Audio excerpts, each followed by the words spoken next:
Welcome to the Uncut Podcast. I'm Pastor Luke. And I'm Pastor Cameron. And this is the Uncut Podcast, where we have honest, uncut conversations about faith, life, and ministry. We do. And we're going to begin to have them quickly, more quickly than we have in the past. As I was telling Luke today, I recommended this podcast to a friend. And so when I sent him the link, I just clicked on it and be like, I don't often go back and listen to our own podcasts because we were here. Right. I was here in the room. I don't need to know the content. We said the things. We said the things, right? So I don't often go back and listen to them, but I just happened to because it was like up on my phone. And as I was listening to it, I was like, dear heavens, Cameron Linehart, you are the slowest talker in the history of talkers. Like, I was literally boring myself with my own podcast. And so I just need to say to all of our listeners or viewers out there, I am sorry. Like, if there is any way that we can go back into all of our podcasts and re-edit them, we will speed up my speech by 2 times and leave Luke's the same as it is. And then maybe it will be marginally listenable. But oh my goodness, I'm going to stop trying to be so, because what I was saying before we started is that I'm not intentionally speaking slowly, at least in my head, but what I'm trying to do is just be thoughtful and like not just like verbal diarrhea out everywhere. Yeah, well, that's what I always assumed. Well, because now I feel somewhat embarrassed too, because you asked me before we turned the mics on, Luke, do I always just talk that slow? And I was kind of like, on the podcast you do. I just thought you'd listened back to the couple episodes. Here we are, 81 episodes in, and I'm just learning this.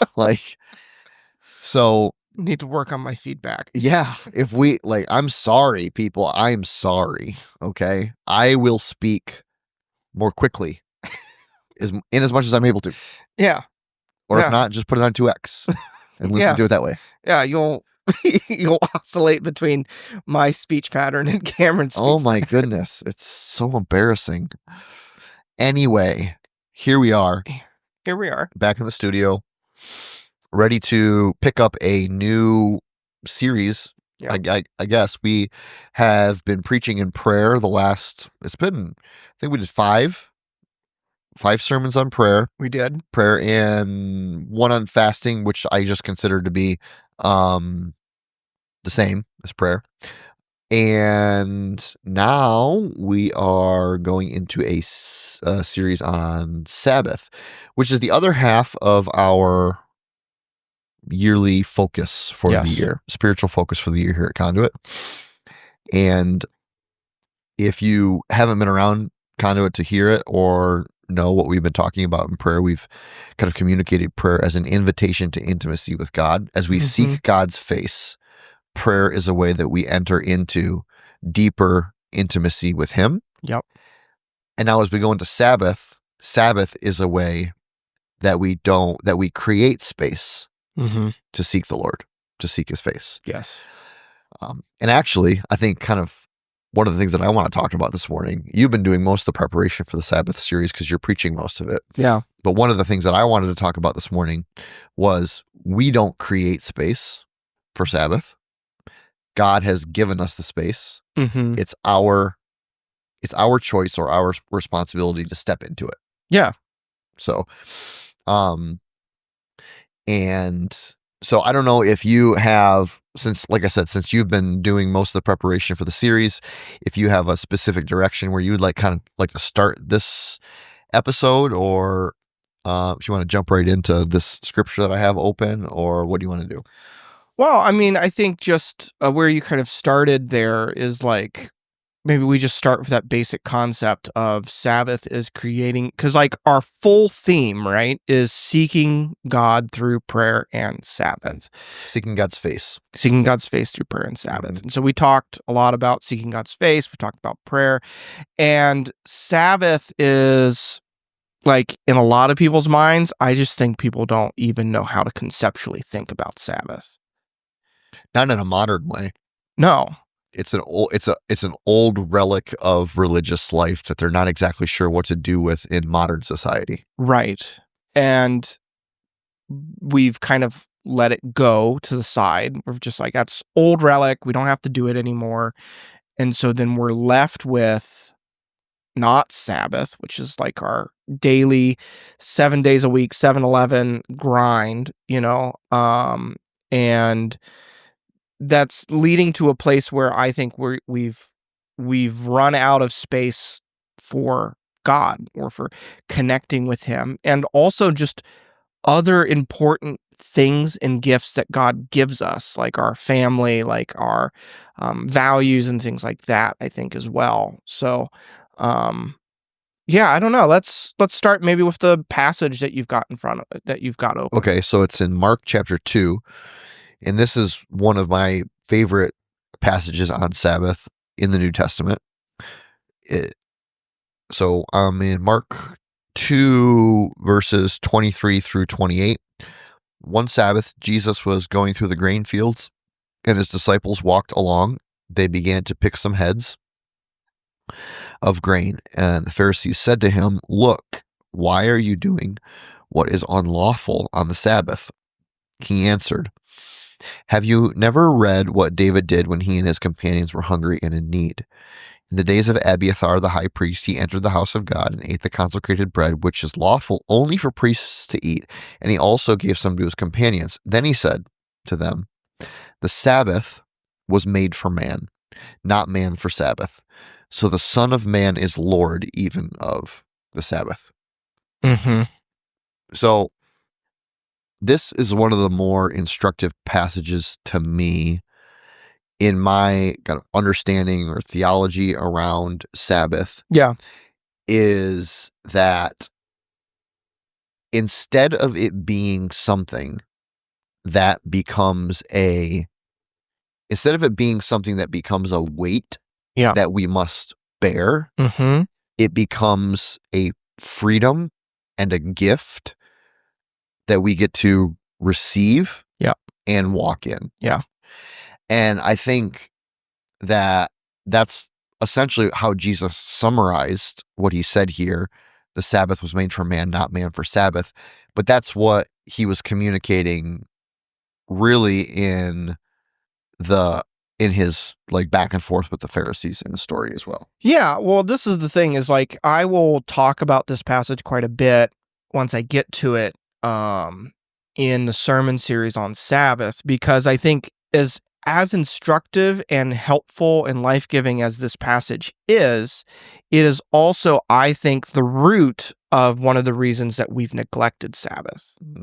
I think we've misunderstood this passage. Mm-hmm. So when we read this, right, we're like, maybe we have in our minds a picture of Sabbath that is like, Sabbath means it's this old way of doing Sunday where you go to church twice. You don't really do anything fun. You sit in some old wooden pews. You just kind of listen to the preacher preach. It's just kind of a drudgery. It's this day in which you're not allowed to do any of the things that you want to do or can do. A lot of things are closed.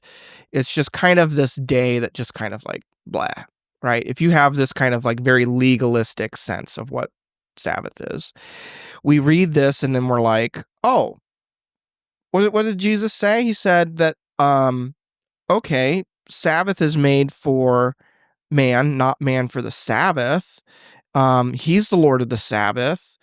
Oh, so like Jesus is telling the Pharisees who were observing the law and like making, Sabbath this big deal. He's like, oh, look, Jesus is saying you don't have to pay attention to any of the rules when it comes to Sabbath. Right. So I should be able to do what I want on Sabbath, on Sunday. Mm-hmm.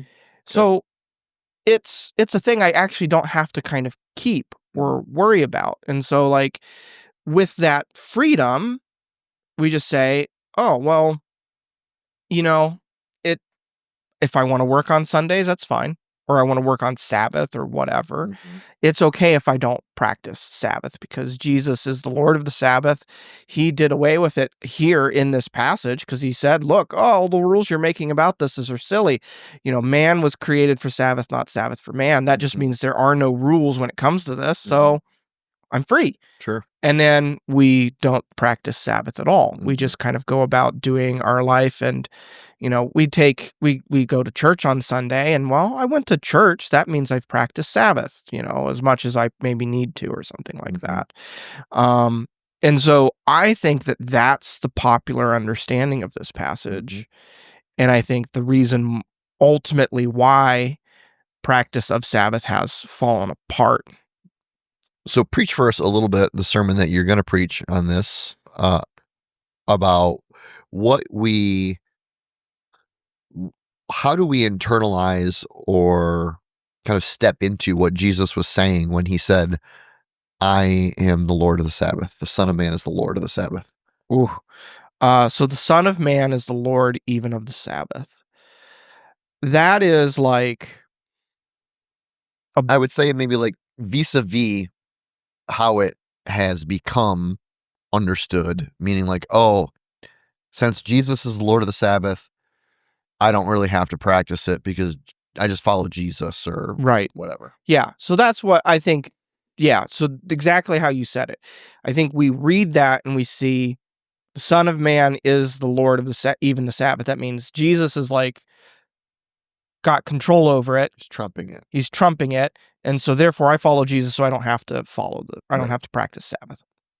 That is not what Jesus is saying here. There's other passages where Jesus says famously, I did not come to abolish the law, right? I came to fulfill it, Mhm. right? And that's not just a fancy way of saying I've also abolished it. It's a way of like, it is more complete in me than elsewhere. Yeah, Jesus becomes like the lens that we see the law in and we practice the law in. Exactly. Yes.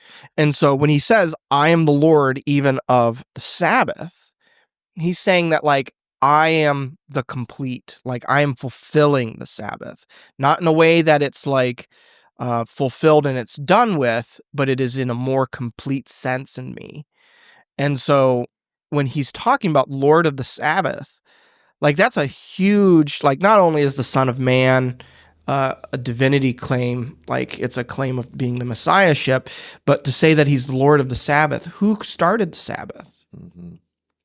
God on the seventh day of creation, when he said he would rested, he stopped. That word stop, Sabbath means to stop. It's like most literal and wooden interpretation of it. It means to just stop, to rest. And that's the same thing that the Lord did on the seventh day. He stopped. And all throughout the Old Testament, Sabbath is brought up over and over and over again. It's one of the 10 commandments. I think we forget that sometimes. That we're like, well, isn't that just part of like the Levitical code and stuff? It's all the extra stuff that got added on the it. Mishnah or something like Yeah, that. right. But no, it was one of the 10 commandments that Remember the Moses Sabbath brought. day Remember the Sabbath day and keep it holy. Right? It was that important that it was made onto the 10 commandments. And we think that this passage means, oh, well, this is one of the 10 commandments we can ignore. Whereas like we generally don't ignore the rest of the 10. And so Jesus here, when he says he's the Lord of the Sabbath, he's saying like, I'm bringing out about a more true, fulfilled, full understanding of what Sabbath is. Not that Sabbath goes away, but that Sabbath is going to be practiced and understood in a more complete sense if you follow me. Right. I also see it as yeah, exactly. And I guess it's not, I'm just saying maybe what I would say here would be saying the same thing, maybe just a little bit more snarkily, is that Jesus' response to the Pharisees is like, you don't get to define the Sabbath. It doesn't belong to you. Well, I mean, it does in a sense that it's the gift. Yes. But it didn't originate with you. It originated with the Father, of which he and I are one, essentially. Right. And so Jesus is like, if anyone gets to define what is allowed to be done on the Sabbath, it's me, not you. Yeah. Well, they had gotten to this place, like the context here, right, is the Pharisees and the practitioners of the law, they had gotten to this place where they were like, we don't want to dishonor the Sabbath. We want to keep it holy. And so we better make sure that we stay very, very far away from dishonoring it. Yeah. And so they came up with all these other rules of things that they're like, okay, well, we can't do that on the Sabbath because that could be misconstrued as work. Mhm. One of the other interactions that Jesus has with the Pharisees around Sabbath is Jesus heals a man, heals a couple people on Sabbath, Quite a few. quite a Yep. few, Mhm. and the Pharisees always get really mad. Right. And Jesus is trying to point out to them, trying to show them, he's like, you guys have come up with so many rules about Yep. not doing things on Sabbath that you're upset that I'm doing a really, really good thing A on the righteous Sabbath. thing, A yeah. righteous thing on the I was Sabbath. trying to find that. What do you know the reference for that?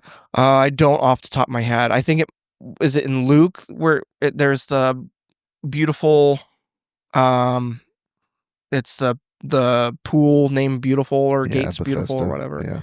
Yeah. But there's that. We were just listening last night in our practicing the way class on prayer, which is by John Mark Comer. It's a small group series that we've been going through as a church. And he shared that praying intercessory prayer, praying for other people was one of the things that Orthodox Jews don't do because it's considered work, on the Sabbath. And so you wouldn't even pray for other people because that would be considered doing a work on the Sabbath. Mhm. And that's the context that Jesus is coming into. Did you find that passage? There, I found one of them was he heals the crippled woman on Sabbath. This is Luke 13. On Sabbath, Jesus was teaching in one of the synagogues, and a woman there who had been crippled by a spirit for 18 years. She was bent over and could not straighten up at all. We should talk more about that. Crippled by a spirit. I got more questions about that kind of stuff too. Because I'm just like, okay, pause Sabbath conversation. I've been doing my devotions in the Old Testament and reading lately in 1st and 2nd Samuel. Okay, yeah. And there's a lot there. The whole like, and the Lord sent an evil spirit to torment Saul. Mm-hmm. Like, come again? Yeah. Well, huh? Yeah. Like what? Mm-hmm. Anyway, okay. Press play on the Sabbath conversation again, but I want to talk about spirits used in that way at some point. Yeah. So there was a woman who was crippled by a spirit for 18 years. She was bent over and could not straighten up at all. When Jesus saw her, he called her forward and said to her, "Woman, you are set free from your infirmity."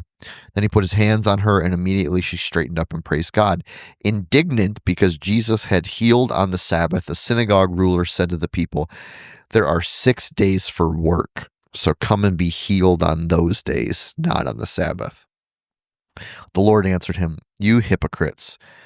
Doesn't each of you on the Sabbath untie his ox or donkey from the stall and lead it out to give it water? Then should not this woman, a daughter of Abraham, whom Satan has kept bound for 18 long years," Jesus connects the spirit with Satan, "be set free on the Sabbath day from what has bound her?" When he said this, all of his opponents were humiliated, but the people were delighted with the wonderful things that he was doing. So, Right. Yeah, certainly there was a sense that in Jesus,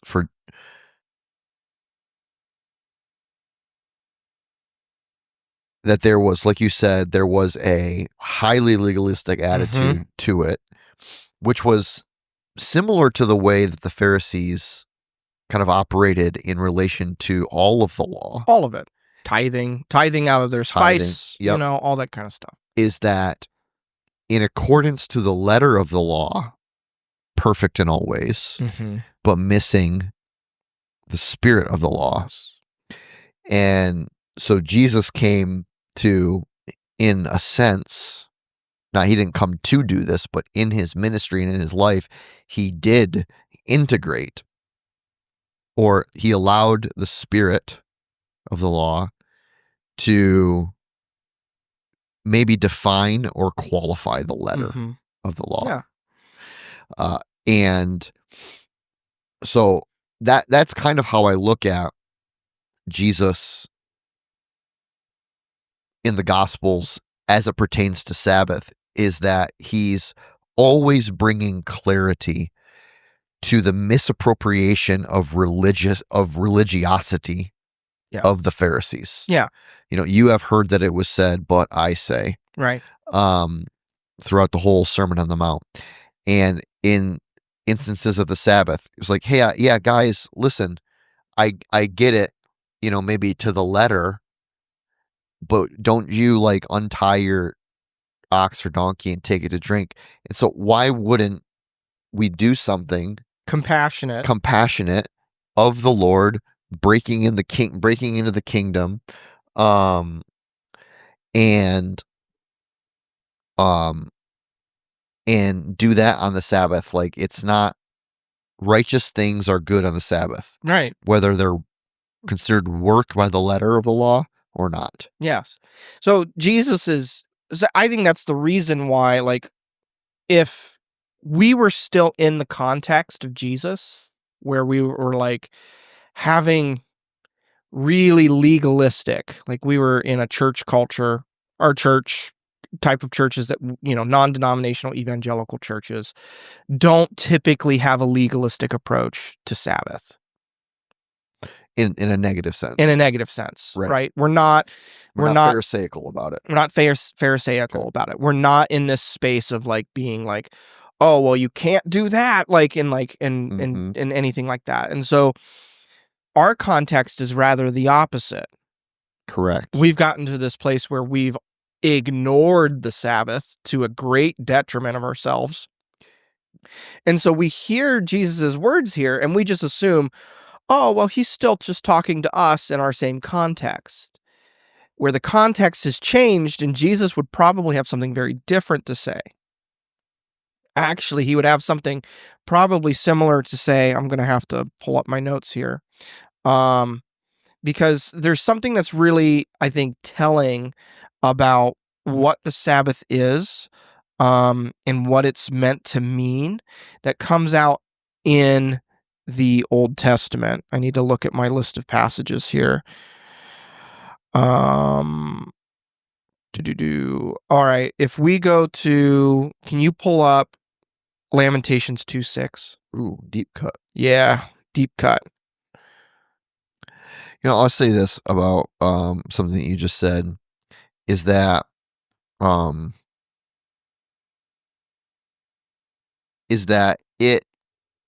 Sabbath is like, it's like the only commandment that we in the evangelical church that not only do we not, what am I doing? I'm going the wrong way. Not only do we not, how did you put it? Like, we're not pharisaical in our practice of Sabbath, but you said we've ignored it. We've ignored it. Yeah, in evangelicalism, we have ignored it. And I think it actually goes beyond that. And we haven't just ignored it, we've mocked it. Oh, yeah. And so it hasn't just become this thing where we've like forgotten that it exists. It's become this thing where we have when you bring up Sabbath, it gets snickered at. It gets like, why would you do that? Why would you do that? Where, like, or I couldn't possibly find the time, or like, oh, ha ha ha, yeah. I mean, Sabbath is great for people who don't have kids and full-time jobs, but for the rest of us normal people, like, we just don't have time. No. Yeah. We don't have time to Sabbath. You have a pastor here in front of you struggling to find Lamentations right now. Well, while you're trying to find Lamentations, I looked up Hosea 2. So Hosea is Hosea 2 is particularly harsh passage of judgment. So he's describing Israel, and he's in verse 7, he says, she, talking about Israel, shall pursue her lovers, but not overtake them, and she shall seek them, and she shall not find. Then she shall say, I will go and return to my first husband, for it was better for me then than now. And she did not know that it was I who gave her the grain, the wine, and the oil, who lavished her silver and gold, which they used for Baal. Therefore, I will take back my grain in its time, and my wine in its season, and I will take the wool and my flax, which were to cover her nakedness. So God right now in this passage is saying, Israel has pursued other gods, has chased after other gods than me, has thought that she would get, kind of comparing her to a unfaithful wife in this passage.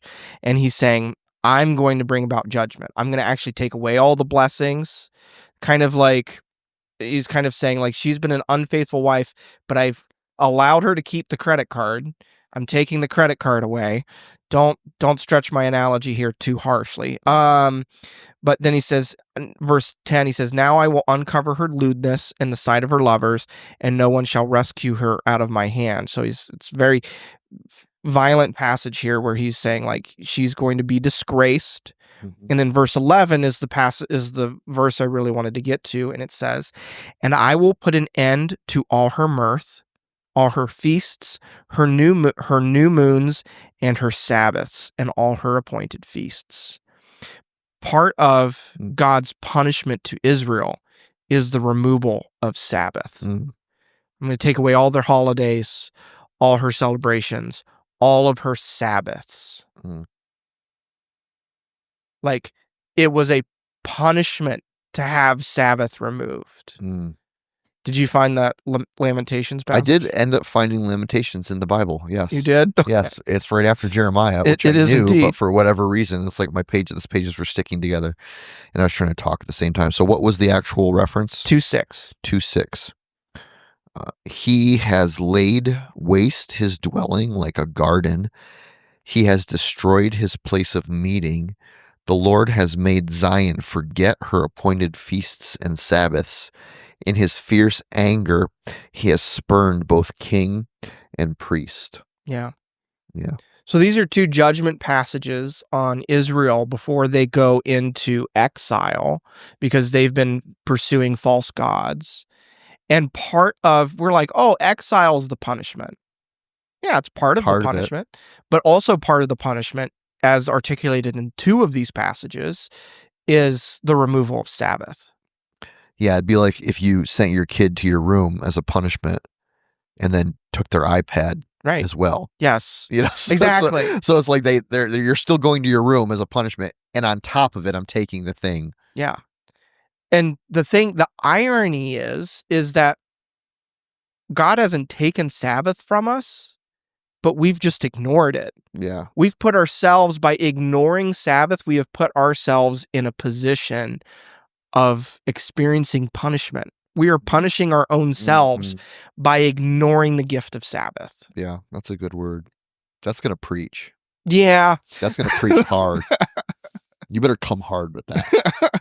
It's like that's what it is. Like, it's a gift that we have just, for some reason, said no to in order to say yes to busyness, hurried, schedules that are filled, like even good things that come from the world. Yeah. We've chosen good things that come from the world that are not the good thing that comes from the Lord. Yep. Yeah. What, maybe as a tangential question, but somewhat similar. This is not a very complicated or nuanced question at all, so don't worry. Okay. What was the purpose of the law? I mean, there's that passage where Paul talks about the purpose of the law. What does Paul say the purpose of the law? law? It was to train righteousness. Train us. Okay, so to like to be a mirror in which we can see our own sin. Yeah. Right. It like, at least on this side of it, right? Yeah. That's what the purpose of the law becomes, is it becomes an illustration. It shows us our own failings and inability to keep the law and the necessity for Christ. And do we think that that was always the only purpose? Like, I mean, even just thinking about like Levitical law Yeah. and like the extraordinary restrictions put on the people for purity, cleanliness, life, diet, I mean, all like, of that. I don't think so. I don't, um like, I think that's always maybe been a portion of it, right? Mhm. Is a reminder that, like, we're unclean, that, Mhm. like, in our just, like, our standard way of being, we're not worthy to be with God. Mhm. But then also parts of the law, including the Sabbath, were demarkers to remind the Israelite people that they were God's, right? So circumcision, Sabbath, there's a couple others that were like, this is like a not a sense of burden, but a sense of pride, because it distinguishes me from the other nations. To Mm. say like, well, I live this way because I'm God's. Right. And so that wasn't a burden. That was a gift. God's given me a different way to live, Mm. and it means that I'm his. Right.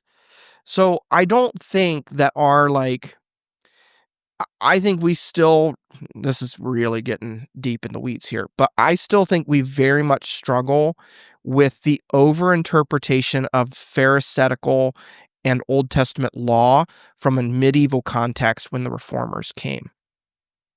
So like, Talk about a deep cut. yeah. So like when Martin Luther and Calvin and all of them were doing all of their reforming, they were interpreting a lot of Paul's and Jesus' teachings against some of the Pharisaical behavior of the Catholic Church.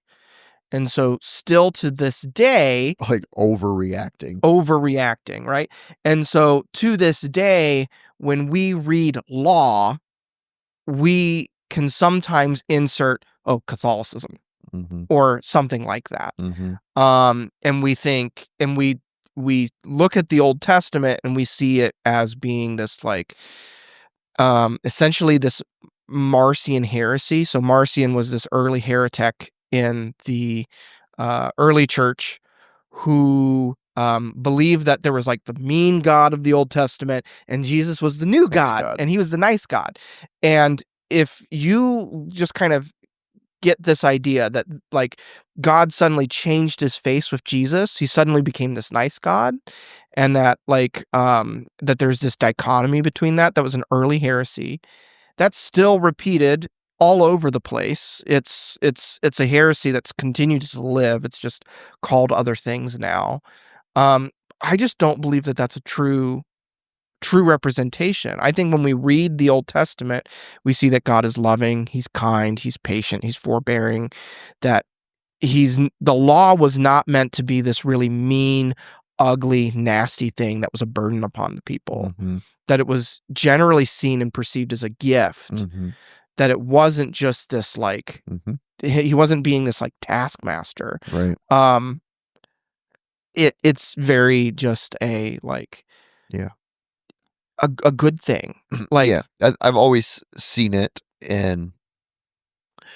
uh in the same ways, like on this side of the law.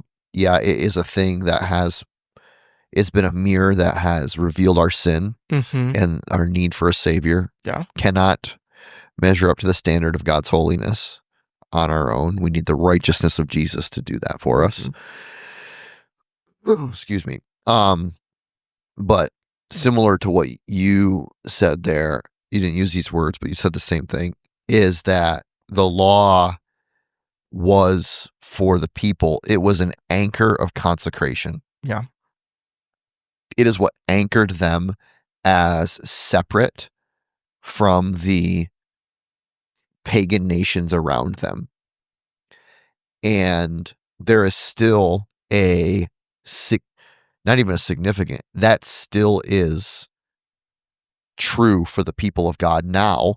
Even the engrafted branches, us Yes. Gentile believers into the people of God, there are aspects about our life and our practice and our beliefs that are anchors for consecration in a world of pagan belief. And not just pagan belief, like pagan belief in Old Testament worship of false gods or whatever, but pagan belief around like love, who is worthy, who should we love and not love. Well, the pagan world, we love those who love us. We love our friends. Yeah. You know, we don't love our enemies, and we certainly don't pray for them, or forgiveness, or generosity, or mercy, or compassion, or aspects of our not aspects of our sexual morality and sexual holiness, like the law of God, the word of God, both in the law and in the New Testament, becomes an anchor for consecration that defines us as separate, set apart for special purpose by use of God for the building of his kingdom. And so it is not meant as a yoke of punishment or weight. It's a thing that sets us apart and makes us different from the world around us, and defines us as, I'm set apart for him. Right. We're set apart for him. Yeah. We're going to start sounding like fundamentalists in a second. I'll start pounding this pulpit. Well, I think that's the thing, is that we've veered so much into this realm of wanting to not seem like we're different. Oh, look, I'm just exactly like you, except I go to church on Sundays.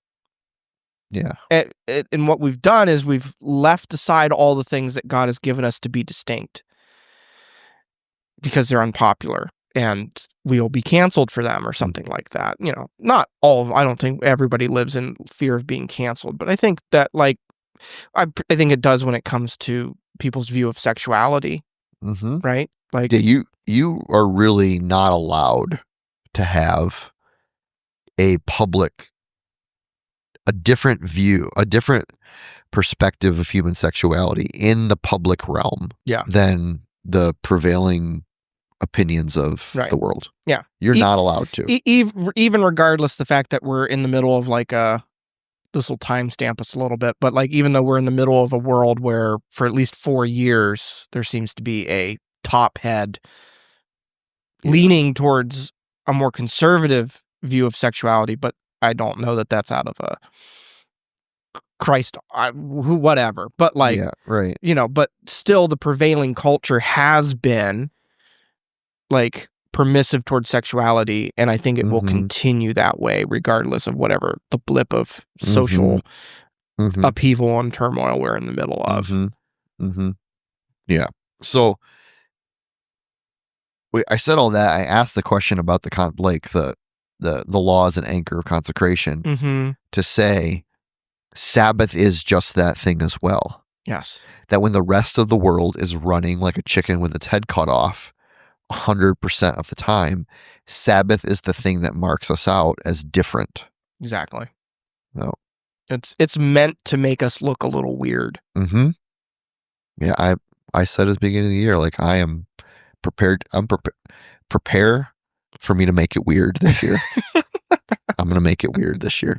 I'm going all in. Yeah. Well, I am excited for this series. Honestly, part of the reason I'm excited is that I feel like you're really prepared to preach it.